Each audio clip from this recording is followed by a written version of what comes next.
तो देखो दोस्तों, आज हम बात करने वाले हैं तुल्य भिन्न की। जो तुल्य भिन्न होती हैं वो क्या चीज़ होती हैं, आज की बात हम इसी पर करने वाले हैं। तो चलिए हम देखते हैं। तो यहाँ पर जैसे हमारे पास दो भिन्न होगी और तुल्य भिन्न भी वही होगी। जैसे हमारे पास ये संख्या दी हुई है, अब ये हमारे पास चार, ये मतलब ये एक भिन्न दी हुई होगी। अब इसकी तुल्य भिन्न निकालनी है। अब सबसे पहले तो हमें क्या करना है, तुल्य भिन्न निकालने के लिए हमें क्या करना होगा। सबसे पहले तो ये जो भिन्न है इसकी तुल्य भिन्न निकालनी है हमें। इनमें से कोई एक भी हो सकती है या एक से अधिक भी हो सकती है। तो सबसे पहले तो हमें क्या करना है, इस जो हमारे पास ये फ्रैक्शन दी हुई इसको जहाँ तक करते हैं वहाँ तक काट लेना है। जैसे हम इसको 2 से काटते हैं तो 7 बार कट जाती है, और इसको ये 2 से नहीं कटेगी, ये तो 2 से नहीं कटेगी, तो ये 2 से तो नहीं कटेगी, मतलब ये कटेगी। हम 7 से काटते हैं तो यहाँ पर 7 दूनी की 14 हो जाती है, और इसको 7 या 21 हो जाती है। अब ये आगे नहीं कट रही, जहाँ तक करती हैं मतलब ऐसी संख्या ना लेनी है हमें कि आगे वो कटे नहीं। तो जैसे हमारे पास 2/3 है, अब ये आगे नहीं कटेगी। अब हमें इनमें से ऐसी कौन सी भिन्न मिलेगी जिसका मान 2/3 हो। जैसे यहाँ पर 5/6 है, तो ये तो कटेगी नहीं, अब तो ये तो नहीं हो सकती।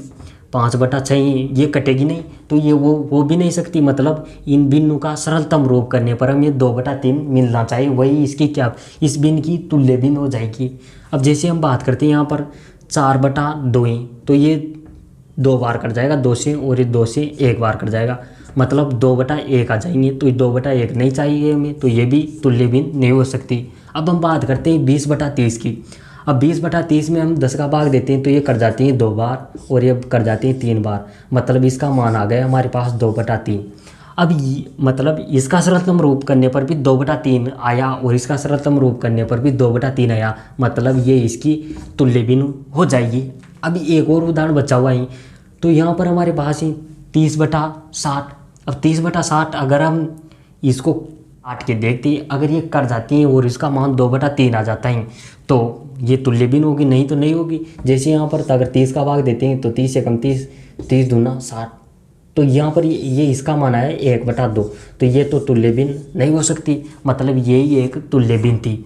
अब इस तुल्य भिन्न का मतलब ये होता है कि हमारे पास जिसकी भी तुल्य भिन्न पूछी जा रही है उसका सबसे पहले तो हमें सरल रूप बना लेना है। जैसे इनका सरल रूप बनाया हमें 2/3 बना लिया। अब इनमें से हमारे पास जो भी ऑप्शन है तो भी ठीक, नहीं होंगे तो भी, अगर कोई भी संख्या तो दी हुई होगी।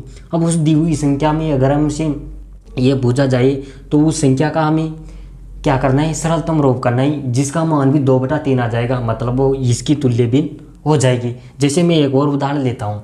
अब हमें क्या करना है, इसकी तुल्य भिन्न निकालनी है, तो सबसे पहले तो हम इसको सरलतम रूप में बना लेंगे। जैसे अगर हम इसको काटते हैं तो यहाँ पर हमारे पास कट जाएगा 6 से 4 बार, और 6 चौका 24 और 6 पंजा का 30, मतलब 4/5 आ गए। सरलतम रूप कर लेना है, जहाँ तक करता है वहाँ तक काट लेना है, और जहाँ नहीं करता है, जैसे अभी आगे नहीं कटेंगे वहाँ रुक जाना है। अब हमारे पास ये संख्या, ये 4 संख्याएँ, अब इनमें से हमें किसी भी एक संख्या का मान 4/5 है। अगर हमें डायरेक्ट ऑप्शन दे दिया जाए, जैसे ऑप्शन दे दिया जाए 4/5, तो ये 4/5 ही इसकी तुल्य भिन्न हो जाएगी। वो ये से थोड़ी देगा, इनको भी सरल रूप में हमें बनाना पड़ेगा। जैसे हम इसको काटते हैं तो ये 5 से कट जाएगी 4 बार, ये 5 से कट जाएगी 7 बार, मतलब 4/5 नहीं आ रही, तो ये तो नहीं हो सकती। इसको काटते हैं तो ये माइनस में संख्या है, तो ये माइनस में संख्या है, तो आंसर तो माइनस में आ ही नहीं सकता, 4/5 आने चाहिए। इसको काटेंगे तो 4/5 आएंगे, परंतु माइनस के आएंगे, तो ये तो नहीं हो सकती। यहाँ पर इसको काटते हैं 7 से, तो 7 चौक 28, 7 पंजा 35, हाँ ये आ गई। ये हमारे पास जो 24/30 फ्रैक्शन थी, इसकी तुल्य भिन्न कौन सी हो जाएगी, 28/35 हो जाएगी। फिर हम देखते हैं यहाँ पर, तो ये 6 पंजा 30 हो जाती है, और 6 चंगड़ा 36 हो जाती है, ये भी नहीं हो सकती।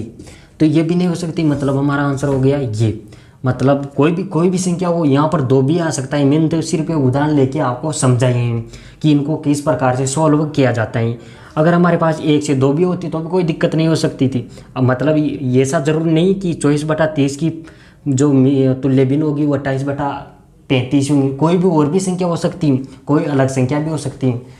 तो देखो, मैंने आज बताया कि ये जो तुल्य भिन्न है ये किस प्रकार से हमें पता करना है इसकी, कि हमारे पास जो भी फ्रैक्शन दी हुई है उसकी तुल्य भिन्न क्या होगी।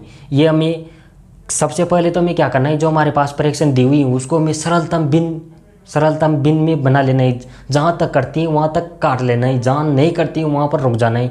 उसका जो मान आया और जो हमारे पास जो मान दिया हुआ है उन मानों को हम काट के देखना ही, वो जो हमने सरलतम रूप बनाया था वह किस बिन में उसका मान आ रहा है। जैसे यहाँ पर इसका सरलतम रूप किया 4/5, अब इनमें से हमें इनका सरलतम रूप बनाना है, जिसका मान 4/5 आ गया, वह समतुल्य बिन हो जाएगी। इस तो आज का हमारा जो ये टॉपिक था ये आपको अच्छी प्रकार से समझ में आया होगा। तो हम मिलते हैं किसी नेक्स्ट कक्षा में, तब तक जय हिंद जय भारत।